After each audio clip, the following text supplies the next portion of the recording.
This is neutral ground, breeding ground for spies and provocateurs, where intrigue and international plotting are nothing more than polite dinner conversation. And American agent John McDermott is very good at polite dinner conversation. McDermott is operating undercover as manager of an American oil company office abroad.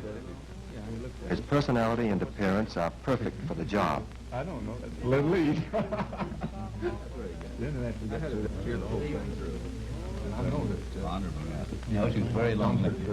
Charming. Oh, Heinrich. Glad to see you. I'd like you to meet some friends of mine, Mr. Thayer, Mr. Pyle, Mr. McDermott. How do you do? Mr. Richter. Mr. Richter's of the Europa Optical Company in Zurich. But operating in a neutral country calls for more than the social graces. Tonight, for instance, John McDermott leaves on a special mission in another town.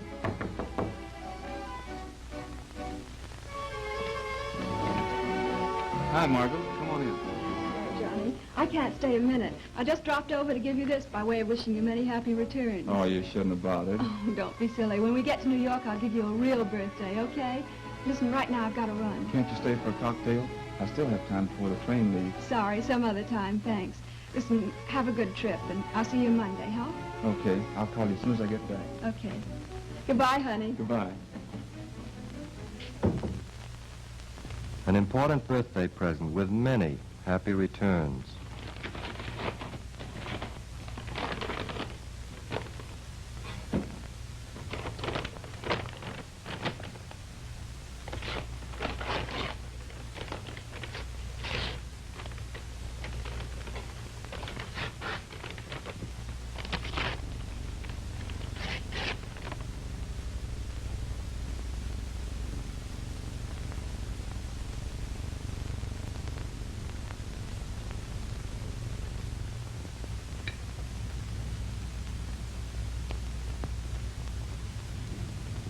This is vital material.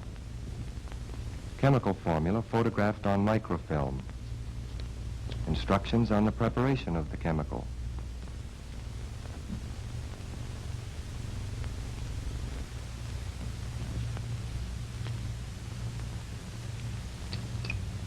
And an actual sample of the chemical itself.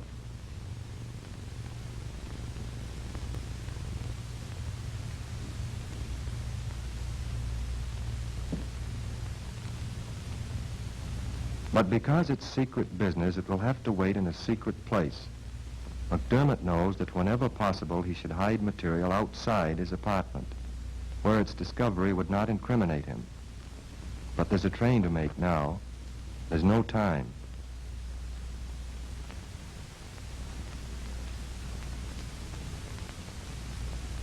Three objects to hide. 3 separate hiding places required, just to make it tougher. A few minutes to do the job. Work that calls for imagination.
Quickly improvised, easily accessible places are good for hiding secret material.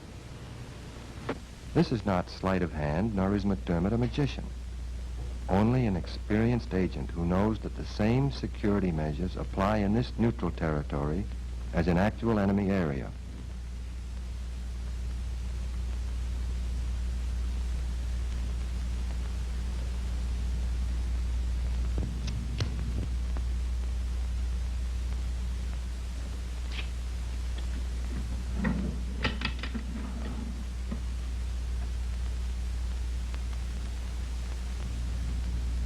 To the well-trained agent, traps are a vital point on the espionage agenda.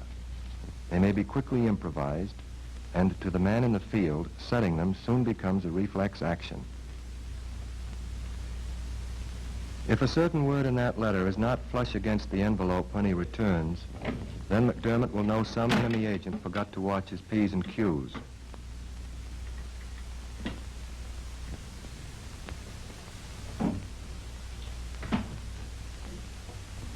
Toothpick has a new function in the agent's book. In the intriguing game of hide and seek, this is a good way of knowing whether the enemy suspects you and seeks what you hide.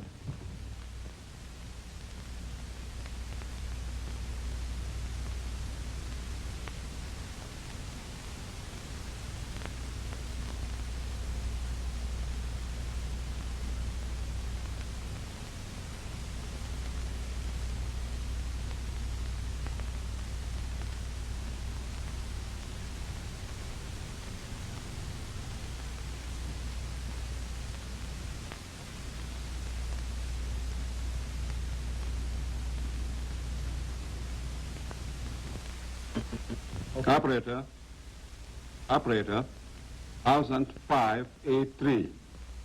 Hello, is this you, Gruber? Richter here. I have just met a certain gentleman named John McDermott. M-C-D-E-R-M-O-T-T. Monterey Arms. Will you arrange an interview, please? Yeah.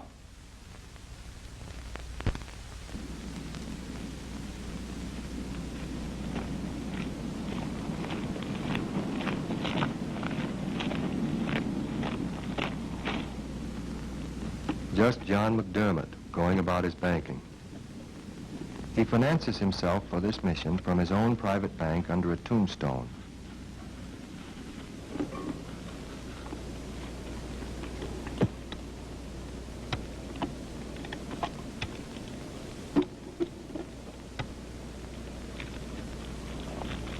Large amounts of money create suspicion if found on your person or in your apartment. They should be hidden outdoors, in public places, whenever possible.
There are several rules which every agent, even a mediocre one, should follow in a house search. Our friend Herr Richter has forgotten a few.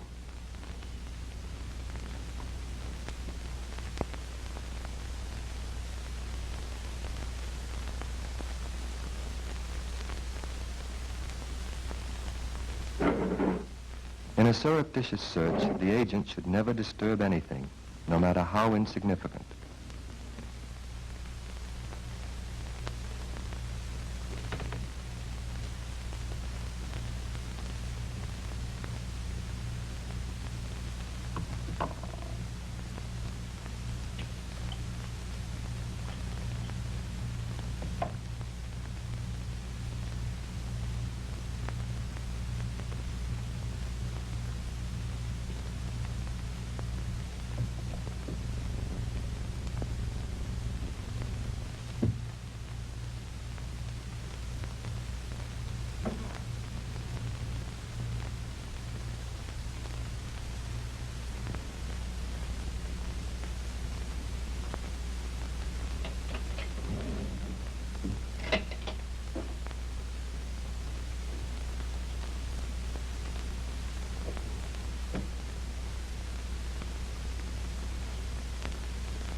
He should never damage a lock.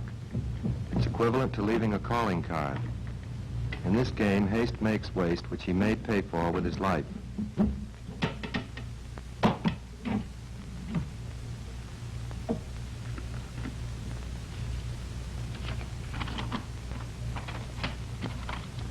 He must learn to distinguish between important and unimportant material.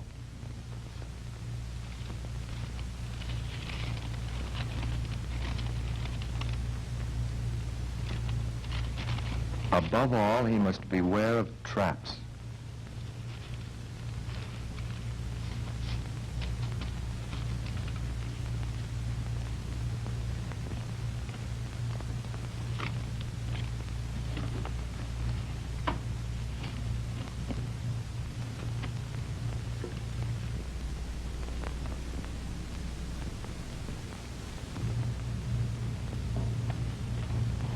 Unless the agent is rushed for time, he should never make a superficial search.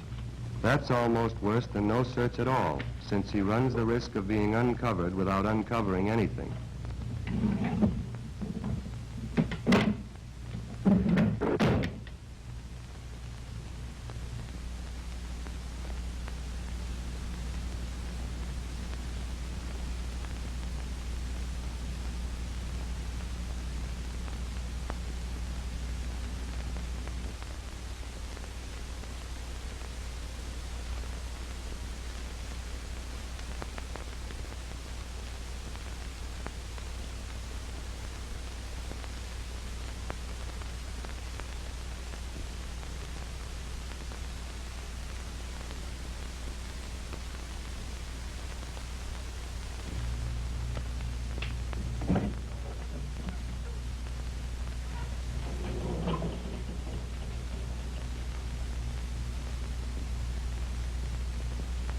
Hi, Margot. Yeah, I just got back. I think we've got that contract if we want it. Yeah, I'm happy about it, too. Say, would you be interested in a rare edition of Plato's Republic at $5? Good. I'll bring it along when I see you. Okay. Goodbye now.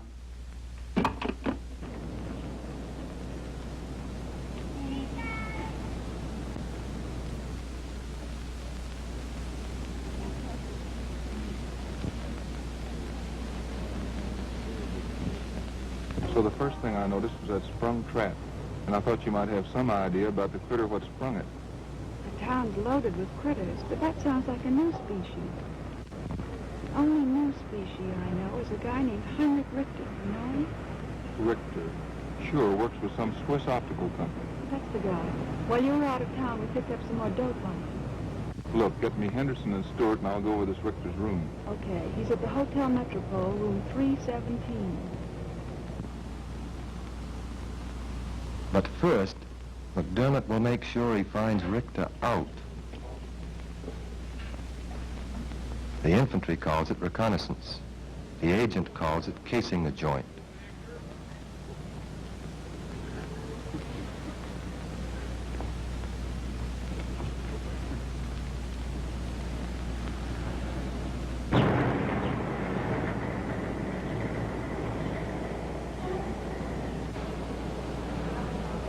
In this business, every house search begins with a reconnaissance. To deal with the enemy, you must first know your enemy.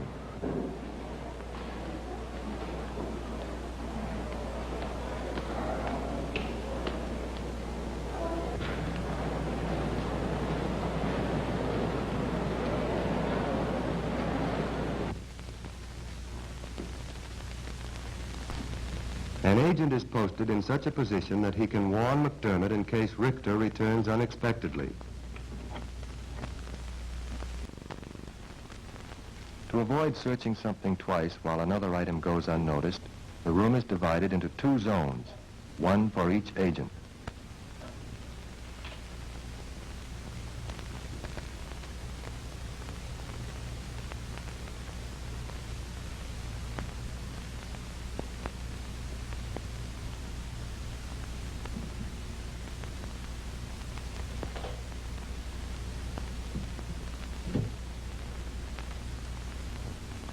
And the way these zones are covered marks the difference between a good search, such as this one, and a futile one, such as Richter's.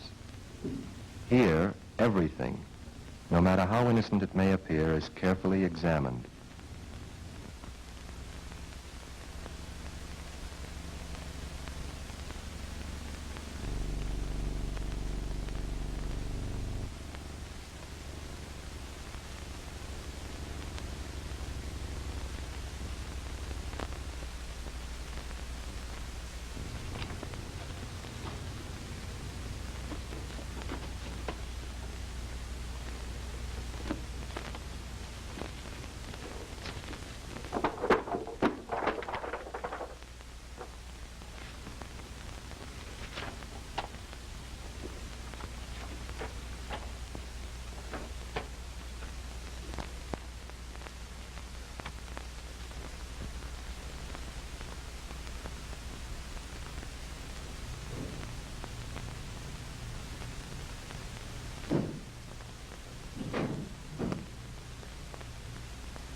If the agent takes anything at its face value, then chances are it's the agent who will be taken. The articles which seem solid deserve special attention.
When it is necessary to disturb any arrangement of articles, special care must be taken to replace them in the same position.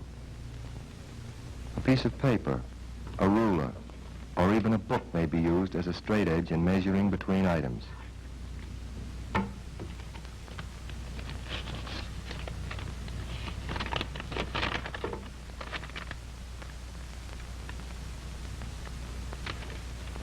Be on guard against traps. Don't liquidate yourself by selling the enemy short.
may have thought that fake panels exist only in the minds of fiction writers. But wherever you find the enemy, you'll probably find something like this.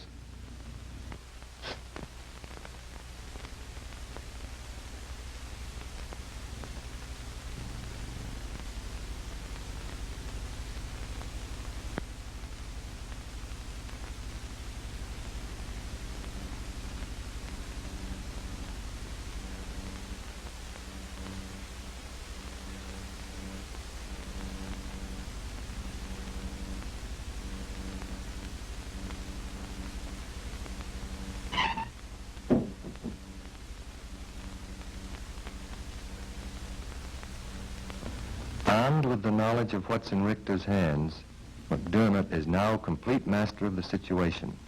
He can alter his plans or his plots wherever necessary.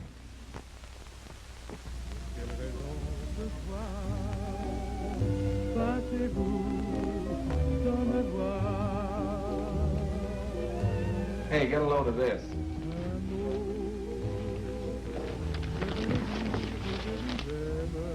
German jailed on housebreaking charge. Heinrich Richter, 37, German national who gave his address as a Hotel Metropole, was sentenced to 2 years imprisonment today after a federal court found him guilty of 9 charges of housebreaking. Richter was apprehended in the act of entering a hotel room occupied by a prominent member of the British Diplomatic Corps. The police said they were informed of his criminal record by an anonymous telephone call last week. Anonymous?